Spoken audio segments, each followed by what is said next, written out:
Um novo desafio estava diante do povo de Israel quando chegaram às margens do Rio Jordão, na entrada da terra de Canaã. O rio estava cheio até a ribanceira. Era a estação das águas. Se Deus realizasse um milagre e eles pudessem atravessá-lo, estaria provado que o Senhor estaria agindo em favor do seu povo para garantir-lhe a conquista da terra prometida de Canaã. A travessia do Rio Jordão é descrita em Josué capítulo 3, com a palavra hebraica Nifalahot, maravilhas, milagres.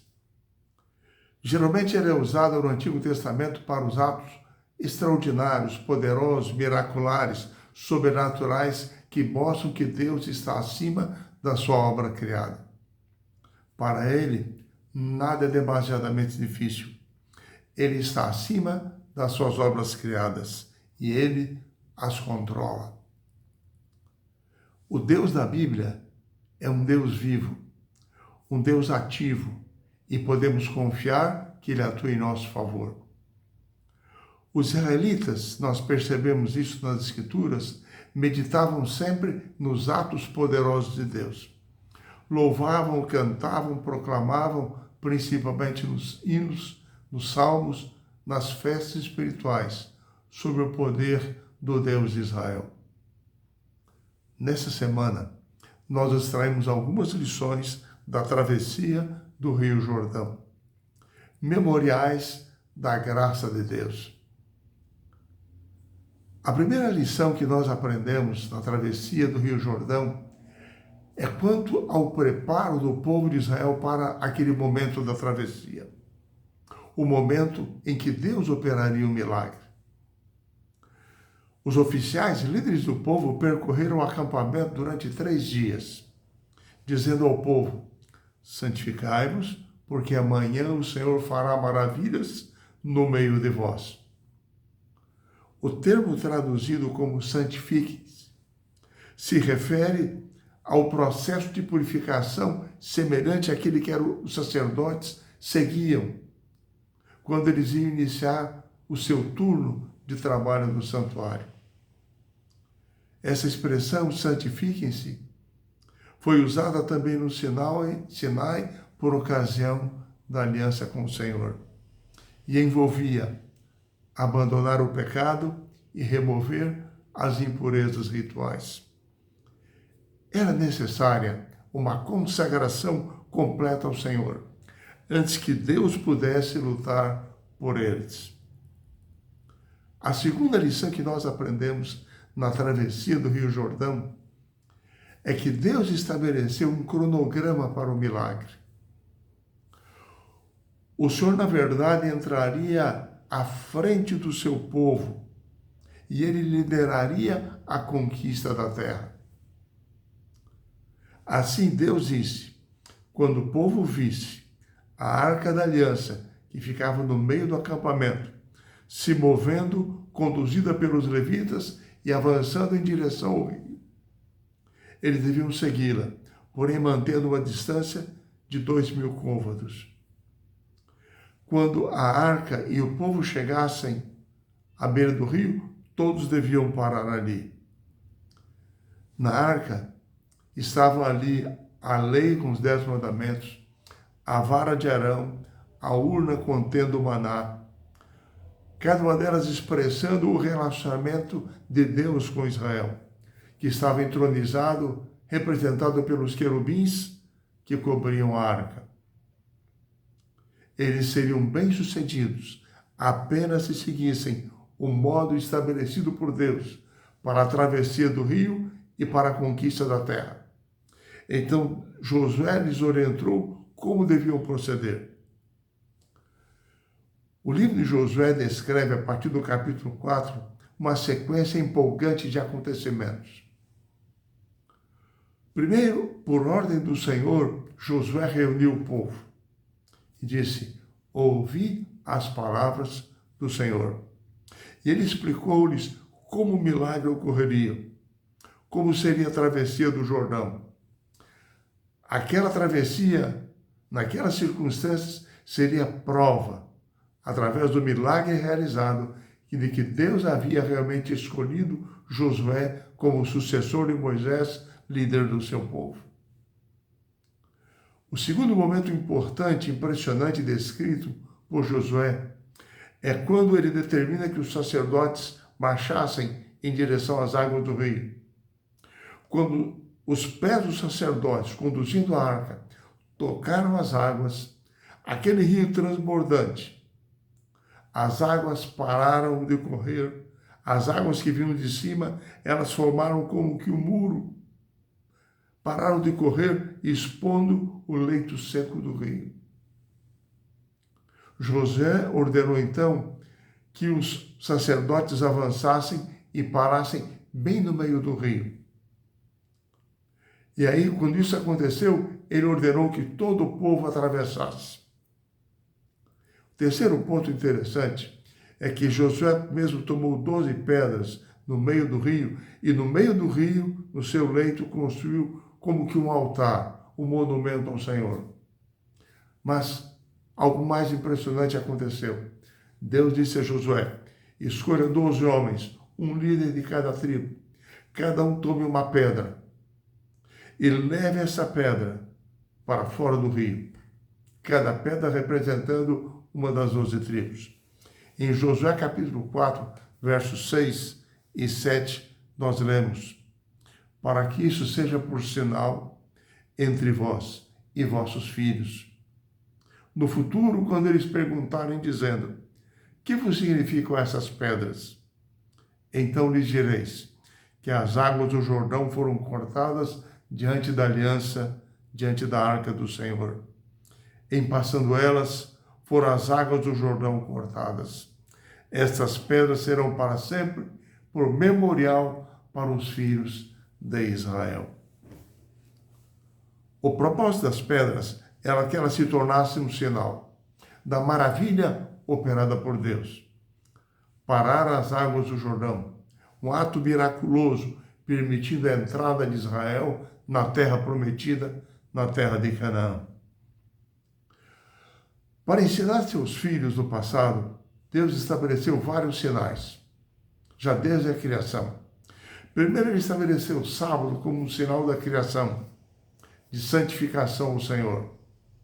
Depois, ele escolheu o arco-íris como um sinal da aliança de vida de Deus com a humanidade. Deus escolheu que eles colocassem o sangue, espargissem sangue no portal das suas casas, no êxodo no Egito. E agora nós vemos como quinto momento especial nessa travessia, que após todo o povo sair, quando a arca da aliança se retirou, as águas do Jordão voltaram a correr, e Josué se dirigiu até Gilgal, que ficava próximo ao Jordão. E ali estavam os 12 líderes da tribo, cada um com a sua pedra, que haviam retirado do meio do leito do rio. E ali Josué construiu um memorial da graça de Deus, lembrando a cada geração posterior o milagre da travessia do Jordão. Através da história, em alguns momentos do Antigo Testamento, o Senhor ordenou que construíssem monumentos, que trariam à memória coletiva os atos de Deus, mantendo o significado dos acontecimentos. O termo usado por Josué para memorial, zikaron, vem da palavra zakar, que em hebraico significa lembrar. O memorial era uma lembrança de algo maior, do poder de Deus manifestado naquele momento, naquele lugar. Aquele memorial despertaria nas gerações seguintes a pergunta: que significam essas pedras? E se cada nova geração poderia internalizar e entender o significado daquelas pedras para a história do seu povo e para a sua própria história pessoal, mantendo viva uma fé viva nos milagres de Deus. vivendo fielmente as tradições verdadeiras da Escritura Sagrada. Na lição desta semana, aliás, ela nos leva a refletirmos sobre a questão do lembrar e nos esquecermos das coisas de Deus. Nós temos a tendência de nos esquecermos daquilo que não está à nossa vista. Por isso, Deus no passado preferiu que eles construíssem monumentos visíveis. Hoje, quando se trata de coisas espirituais, o esquecimento de Deus pode ter graves consequências para a nossa vida cristã, porque nós estamos lidando com o nosso destino eterno. Moisés advertiu o povo de Israel, no livro de Deuteronômios, que ao possuírem a terra e ao prosperarem nela, eles não deviam se esquecer dos atos maravilhosos do Senhor. Não imaginaram que havia sido a sua própria força que havia conquistado a terra. Mas é impressionante que o texto bíblico nos séculos seguintes, escrito pelos profetas, sempre dizem: se esqueceram do Senhor, seu Deus, e seguiram a idolatria.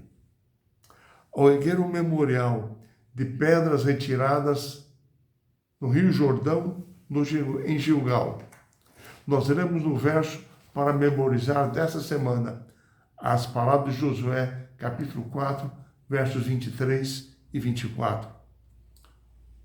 Josué disse ao povo: o Senhor, o seu Deus, fez secar as águas do Jordão diante de vocês, até que vocês tivessem passado. Como o Senhor, o seu Deus, fez com o Mar Vermelho, que ele secou diante de nós, até que tivéssemos passado. Para que todos os povos da terra saibam que a mão do Senhor é forte, a fim de que vocês temam o Senhor, seu Deus, todos os dias da vossa vida.